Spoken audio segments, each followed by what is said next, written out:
ഒരു ചോദ്യം. ആ മാളികപ്പുറത്തിനെയും നാഗരാജാവിനെയും വിളിക്കുമ്പോൾ ഒരു ഭയങ്കര എഫക്ട് എനിക്കുണ്ടാകാറുണ്ട്. ആ അതെന്താണ്? നാഗരാജാവിനെയും മാളികപ്പുറത്തമ്മ മാളികപ്പുറത്തമ്മ ലോകമാതാവാണ്. അത് പാർവതിയാണ്. അതിന്റെ രഹസ്യമാണ് അറിയേണ്ടത്.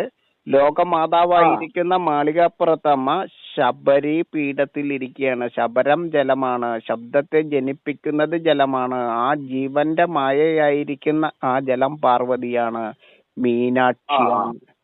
അത് മീനാക്ഷിയാണ്. ആ ജലത്തെ, ആ ശബ്ദത്തെ ജനിപ്പിക്കുന്ന ശബരത്തിന്റെ പീഠത്തിലേക്കാണ് ശരത്തെ ഉപേക്ഷിച്ച് ശരണം വിളിച്ചുകൊണ്ട് ശബ്ദത്തെ ഉയർത്തിക്കൊണ്ട് മാത്രം ശബരി പീഠത്തിലേക്ക് പോകണമെന്ന് പറയുന്നതിന്റെ പിന്നിലെ രഹസ്യം മീനാക്ഷി തന്നെയാണ്.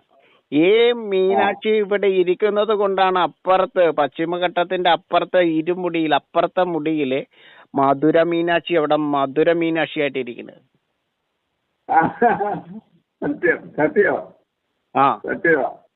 അതുകൊണ്ടാണ് പഞ്ചദ്രാവിഡ ദേശങ്ങളിൽ ദിവ്യമായിരിക്കുന്ന ദ്രവ്യം ഭൂമിയുടെ ഉപരിതലത്തിൽ ദ്രാവിഡം തീർക്കുന്നത്, ദിവ്യമായ ദ്രവ്യ ഇടത്തെ തീർക്കുന്നത്.